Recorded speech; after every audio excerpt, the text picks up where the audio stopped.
Encontramos con Margaret, ella está en Costa Rica y nos va a contar sobre un estudio que hizo el Business School INCAE junto con City Foundation, un estudio sobre la percepción que tienen las mujeres millennials sobre un montón de temas con respecto a cuidados del hogar, salud, educación, cuidados de los niños y niñas. Así que le vamos a preguntar a Margaret, ya nos vamos a entrar con los datos que después van a ir apareciendo en pantalla.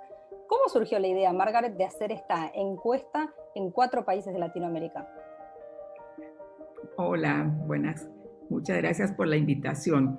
Mira, la inquietud nace porque revisando data, actualmente es el punto en el tiempo en que hay la más alta proporción de mujeres graduadas universitarias. Nunca en la historia de América Latina ha habido una generación tan calificada académicamente. Sin embargo, cuando uno busca información sobre esta generación de millennials y demás, se encuentra más que todos los estereotipos. O se encuentran muchas cifras, pero no sabemos exactamente nada sobre sus motivaciones, actitudes, inquietudes y demás. Y de ahí es que surge la motivación para hacer este estudio. Entender qué hay detrás de las cifras de la generación de mujeres más preparadas de América Latina.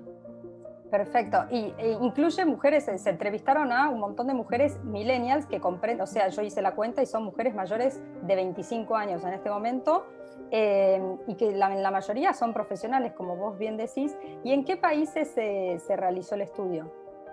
Ok, el 100% de ellas son profesionales. Hay un 22% que además tienen estudios de posgrado.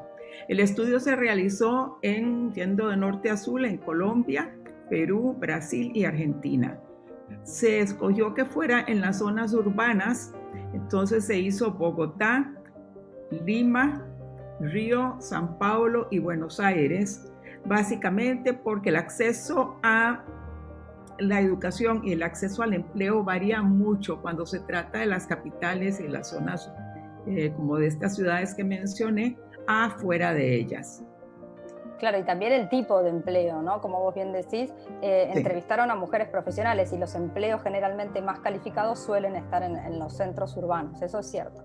Y como vos Sí. decías, que quiero rescatar es importante, es cierto que tenemos una generación de mujeres altamente calificadas profesionalmente, y sabías que al menos los estudios en Argentina dicen que se reciben de carreras universitarias más mujeres que hombres y se reciben con mejores notas, mejores promedios.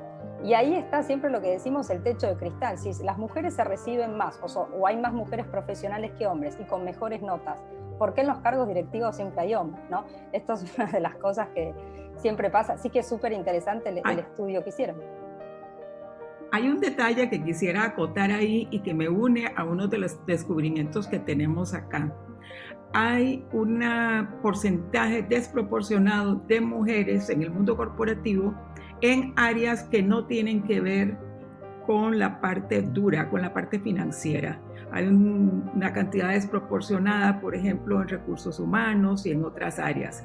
Normalmente, hombre o mujer no va a ser el CEO si viene de esas áreas. Lo que vemos ahora con esta generación y que nos llena de gran optimismo es que empiezan a meterse en otro tipo de profesiones que tal vez en el pasado eran consideradas típicamente de hombres. Exactamente, siempre asocian a las mujeres con ya sea temas de educación, ya sean docentes, ya sean recursos humanos, todas las tareas blandas, y es como vos decís, las tareas duras no. Así que, y preguntarte entonces sobre el estudio, ¿qué diferencias encontraste entre estos 4 centros urbanos de estos 4 países? ¿Cuál es la diferencia o el dato que más le llamó la atención? Mira, hay muchas cosas en común que se destaque particularmente. Tenemos que en Brasil es donde las entrevistadas indican un mayor grado de barreras, un mayor grado de machismo e inclusive ellas en su propia crianza también reflejan ser más conservadoras. En el caso de lo que son la parte de emprendimiento, por ejemplo, en la Argentina es la que sale más baja, los otros 3 países salen más altos. Después, en temas que tienen que ver con las carreras, la Argentina destaca por el sector salud, lo cual no es sorprendente considerando que en la Argentina en el siglo XIX se tuvo la primer médica, la doctora Cecilia Grierson, que tiene un gran legado. Pero lo que hay es una transformación de esa feminización, si se quiere, de la salud, en la medida en que la mujer pasa a puestos profesionales. Y entonces tenemos que lo que el estudio refleja, también lo hemos visto en cifras que da ONU-Mujer, y tiene que ver con una gran transformación. Por ejemplo, en 1980 las mujeres en la Argentina representaban 3 de cada 10 puestos profesionales en el sector salud. Y en el 2016 la cantidad prácticamente se duplicó al 59.6%, o sea, pasó de 3 por cada 10 a 6 por cada 10. Y ahora preguntarte con las tareas de cuidado que también surge de esta encuesta que hicieron sobre la percepción que tienen las mujeres, y me llamó la atención el dato, ¿no? Que 4 de cada 10 dicen que comparten por igual las tareas con sus parejas. Es la percepción que tienen las mujeres. ¿Cómo es esto y cómo incide en los diferentes países? Sí, 4 de cada 10 dicen que ellas perciben que ellas comparten por partes iguales con su pareja. Sin embargo, la Argentina fue el porcentaje más bajo de todas las, frente a Perú y frente a Colombia.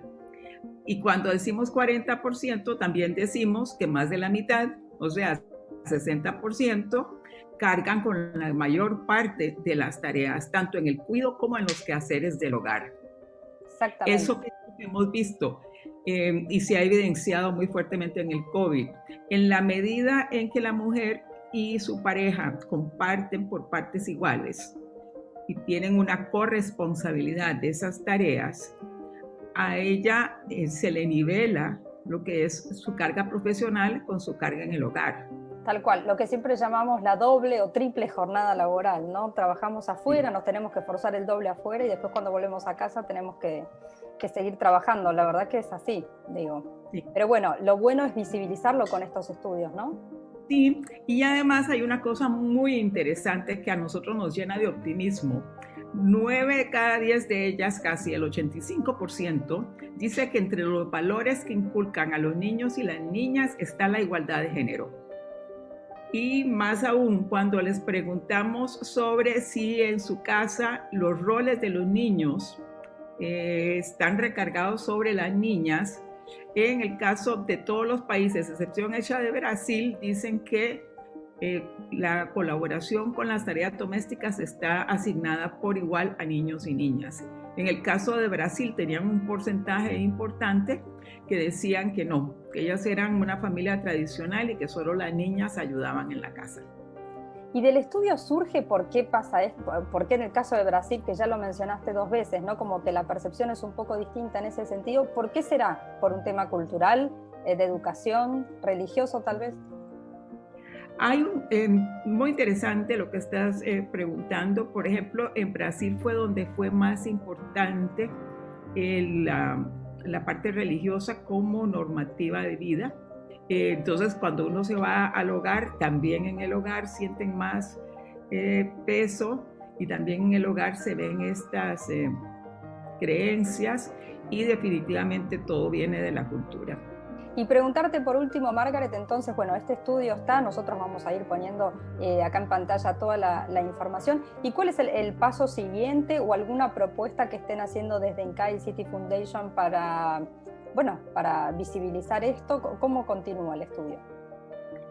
Mira, desde INCAE lo que nosotros cerramos es de promover la inclusión y la igualdad de oportunidades para las mujeres ejecutivas, así como para las emprendedoras por medio de investigación, que es lo que hicimos en este caso, desarrollo de liderazgo y actividades de impacto. Uno de los grandes objetivos que teníamos era poder socializar la información, poder difundirla sin ningún costo, que cualquier persona entre a la página web y pueda bajar toda la información, porque pensamos que Tal vez hay un departamento de recursos humanos que necesita un argumento. Tal vez hay un banco que necesita un argumento para crear un financiamiento para la educación de la mujer o para el emprendimiento. Y así sucesivamente. La medida que damos acceso a esto, estamos ayudando al desarrollo.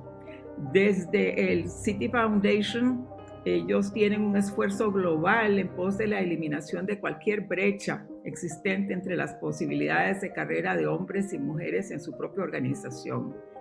De hecho, recientemente fue nombrada su CEO por primera vez una mujer, y ellos tienen una cartera de proyectos de inversión social en donde buscan cómo apoyar el potencial de mujeres. Entonces, todo el conocimiento adquirido acá servirá para ese tipo de cosas. Y pensaba en esto, que en estas recomendaciones para tal vez oficinas de recursos humanos, para que tengan estos datos, proponerles la licencia compartida, ¿no? La licencia para el cuidado de hijos, o cuando nacen hijos, licencias compartidas, ¿no? Ese es un buen argumento para oficinas de recursos humanos. Sí, la licencia parental equitativa es esencial por lo mismo, y porque veíamos que aunque las leyes se supone que protegen eso, hay un porcentaje muy alto que dicen que ante la maternidad, sea que ya existe, que tienen niños pequeñitos, o que están con planes de ser mamás, eso es un gran obstáculo a la hora de la contratación. Entonces ahí es donde vemos esos contrastes de realidad y de lo que dicen las leyes y regulaciones. Entonces, si el permiso parental es igual, entonces ya eso no es penalizado para la mujer. Totalmente. Bueno, en Latinoamérica sigue siendo el permiso solo para mujeres y para hombres, sí, muy poquitos días. En cambio, en otros países de Europa ya es compartido y ha tenido muy buenos resultados. Sí, sí. Así que bueno, Margaret, te agradezco muchísimo. Vamos a pasar todos los datos en pantalla.